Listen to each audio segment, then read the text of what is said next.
Oke, Assalamualaikum warahmatullahi wabarakatuh dan selamat siang. Kali ini presentasi dari kelompok 2 dengan judul materi bangsa dan negara. Adapun anggota kelompok dari kelompok 2 yaitu Gelti Lestari, Gita Novri Wanda, Asliani, Nisarman Aldar, Novatria Sardani,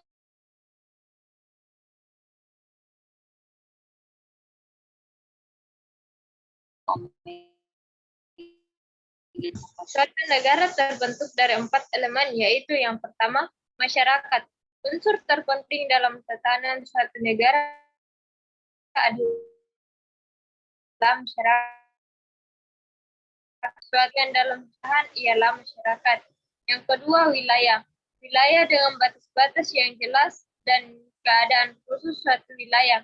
Apabila pemerintah mengeluarkan peraturan perundang-undangan pada prinsip hanya berlaku bagi orang-orang yang berada pada wilayah itu sendiri. Yang ketiga, pemerintah. Pemerintahan dalam suatu negara memiliki kekuasaan atas seluruh masyarakat yang menjadi penduduk suatu negara dan tinggal dalam wilayah negara, mengatur negara dengan presiden sebagai kepala negara. Yang keempat, pengakuan negara lain.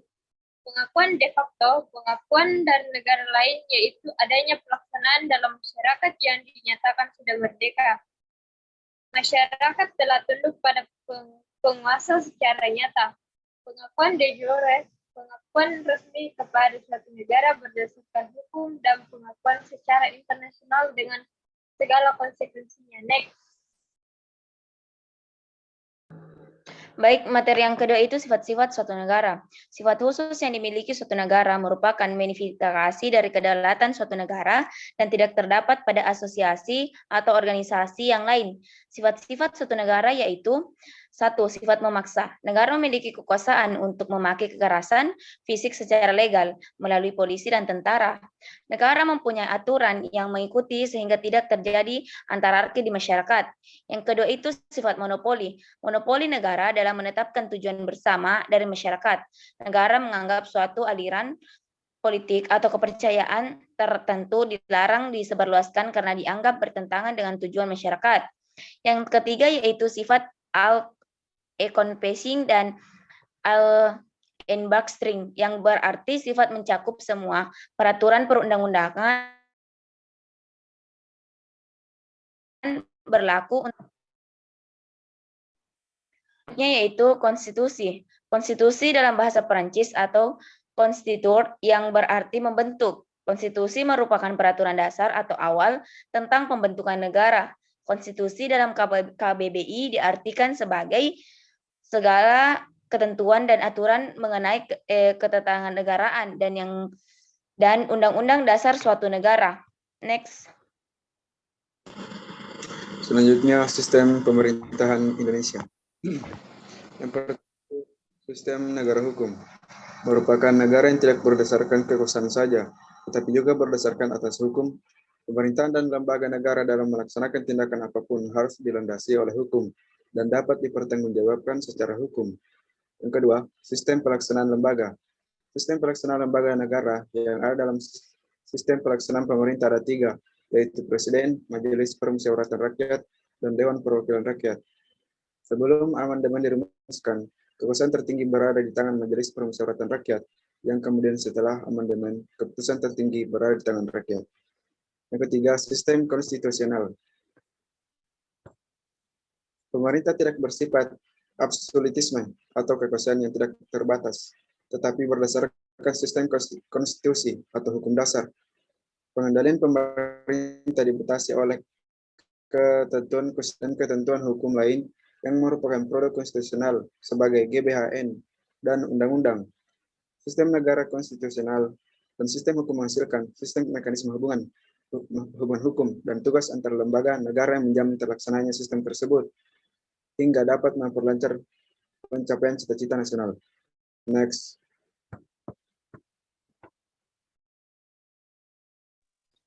Tujuan dan fungsi konstitusi. Konstitusi memiliki tujuan yang hampir sama dengan hukum, akan tetapi konstitusi lebih terikat pada 1. Berbagai lembaga negara dengan wewenang dan tugas dan tugasnya masing-masing. 2. Hubungan antara lembaga negara. 3.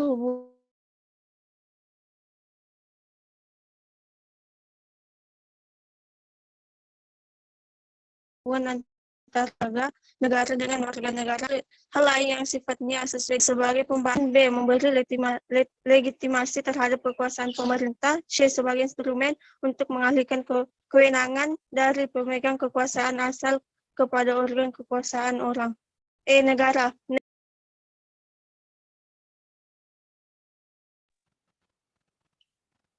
Konstitusi memiliki tingkatan.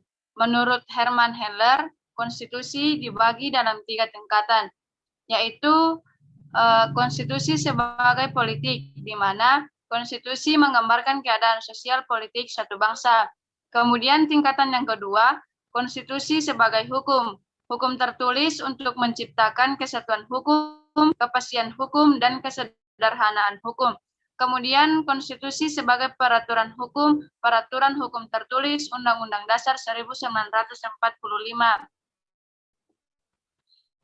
Di Indonesia pernah berlaku konstitusi dengan berbagai periode. Sejak proklamasi 17 Agustus 1945 sampai sekarang, di Indonesia sudah memberlakukan 3 macam undang-undang dasar dalam 4 periode, yaitu untuk periode pertama pada tanggal 18 Agustus 1945 sampai dengan tanggal 27 Desember 1949 berlaku Undang-Undang Dasar 1945 yang terdiri dari bagian pembukaan, batang tubuh dengan 16 bab, 37 pasal, 4 pasal aturan peralihan, 2 ayat aturan tambahan, dan bagian penjelasan. Kemudian periode yang kedua yaitu pada tanggal 27 Desember 1949 sampai 17 Agustus 1950 diberlakukan Undang-Undang Dasar Republik Indonesia Serikat yang terdiri atas 6 bab, 197 pasal, dan beberapa bagian. Kemudian periode yang ketiga yaitu pada tanggal 17 Agustus 1950 sampai dengan 5 Juli 1959 berlaku Undang-Undang Dasar Sementara 1950 yang terdiri atas 6 bab dan 46 pasal. Kemudian periode yang terakhir yaitu pada tanggal 5 Juli 1959 sampai sekarang diberlakukan Undang-Undang Dasar 1945. Periode keempat ini merupakan periode khusus dengan pembagian Undang-Undang Dasar 1945 yang sudah diamandemen dan yang belum diamandemen. Kemudian ada pun Undang-Undang 1945 sebagai hukum dasar negara. Sebagai hukum dasar tertulis atau konstitusi tertulis, undang-undang mengandung pengertian yang pertama, yaitu bersifat mengikat baik bagi penyelenggara negara, lembaga kemasyarakatan, maupun seluruh warga negara. Kemudian undang-undang juga berisi norma-norma, kaidah, atau aturan-aturan dan ketentuan-ketentuan yang harus dilaksanakan dan ditaati oleh seluruh komponen negara. Kemudian dia juga berfungsi atau undang-undang juga berfungsi sebagai hukum yang tertinggi sehingga menjadi sumber dan pedoman hukum bagi setiap peraturan perundang-undangan yang ada di bawahnya. Yang terakhir, undang-undang itu ditindakan dan kebijakan pemerintah. Setiap kebijakan dan tindakan pemerintah itu sebagai penyelenggara negara harus sesuai dengan pedoman dari Undang-Undang Dasar 1945. Next.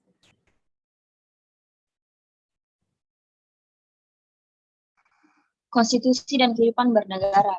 Negara dan konstitusi sepertinya tidak bisa dipisahkan antara satu dengan yang lainnya, karena negara dan konstitusi berhubungan sangat erat. Adanya suatu konstitusi merupakan bagian dari usaha untuk